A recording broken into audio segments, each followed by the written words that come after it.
Hi, I'm MC Pulot, and this week I'm reviewing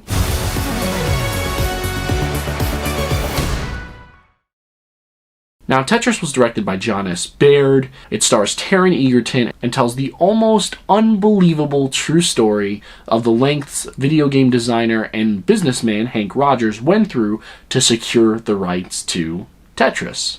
Now, I've seen a lot of biopics in my day. I know that probably makes me sound 80 years old or whatever, but I truly cannot tell you the last time that I watched one and then immediately had to go to a computer to fact check everything that I had just seen because I could not believe what was real and what wasn't.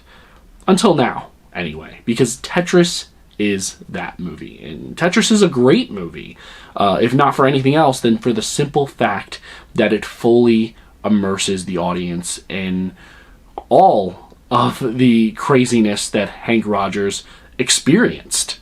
Now, I'm aware of how corny and on the nose this may sound, but the film itself actually feels like a video game. And it's not just in the way that it starts off kind of slow and then builds into this anxiety-inducing tone. It is also due in part to the amazing graphics that we get throughout the film. From beginning to end, we are treated to these really cool 8-bit graphics that give us an idea of who our main characters are. They call them our players. We also get to see whenever things are getting harder. So, like, instead of breaking the film into parts, it's broken into levels. And I think that's really particularly effective because it shows us how much harder it is getting for Henk to secure the rights. And just to give you an idea of just how hard that is, a majority of the film takes place in Soviet Russia, and a lot of that uphill battle is against the Soviet Union. And whenever we change settings, essentially, we are also treated to these cool sequences where, like, the setting has to render in. It's really cool. I understand if it may not be everybody's cup of tea. I think that is something, if anything, that people will not like about this film. It's probably that, because it is done a lot. But I honestly loved it. I thought it was a really solid creative choice on the director's part, because not only does it elevate the film and it kind of gets into the spirit of, you know, what it means to be a part of the video game industry, but it also celebrates what makes Tetris, or what has made Tetris so popular throughout, you know, its decades-long run as, you know, a household name and a household game, and that is its beautiful simplicity. And speaking of elevation, Taron Egerton, the man just continues to outdo himself.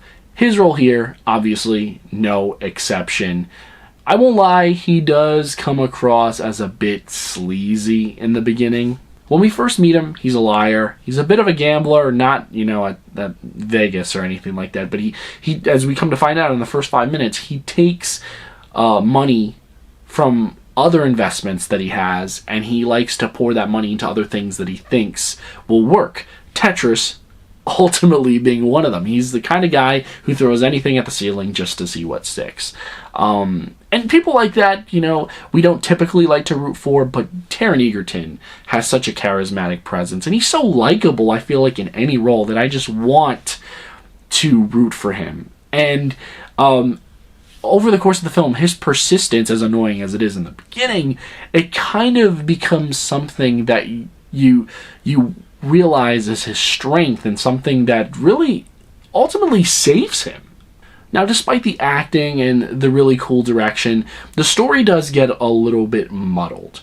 That's probably my only con. Once the main storyline gets going, which essentially is Rogers going overseas to make this deal, we are introduced to a whole bunch of other characters, some of which who have a lot to gain from a potential deal with the Soviet Union, others who have nothing to gain at all. One of those people being the creator of Tetris. I really liked his storyline. I really like what he represented, and I really like how he put things in perspective for Rogers. He eventually meets Taron Egerton's character, and he like lets him know, he's like, I created this game for fun, pure enjoyment, for no profit, and everybody else has seemingly taken it and literally run with it. And it's become this thing that isn't so fun anymore. If anything, it's a little evil. So I really liked that idea. I really like what they did with this character. one arc that I wasn't a major fan of was the arc surrounding like the film's primary antagonist, which winds up being like this stereotypical evil Russian dude. I personally feel like we had way too much info about his character. He probably would have been scarier had we had less information about his character. And the way in which his arc culminates in the third act probably felt the most unrealistic to me. It really, by the end of the third act, I was kind of feeling like that was probably the most embellished part of the story. Obviously, most of that stuff did happen. I mean, Tetris didn't just pop up out of nowhere. There's a reason why you could play it on your phone right now if you wanted to, after you finish this review, you know, if you're watching it on your phone. But look, if you want to see that journey unfold, if you want to have a lot of the same reactions that I did having this, which is basically just me raising my brow being like, there's no way that happened, watch this movie. And if not for any of those reasons, watch it for the simple fact that it might technically be the best video game movie of all time. Think about it. And for that, I'm going to give this film 4 stars. Not too bad. Guys, thank you so much for taking the time out of your day to view this video. It really does mean the world to me, and if you like what you see, hit that like button. If you're new here, make sure you hit that subscribe button as well. I post new videos weekly. I'm trying to get back in that groove, so expect more content shortly. But that's pretty much all the time that I have for you guys today, and yeah, until next time, I'm Dempsey Pilat. Take care.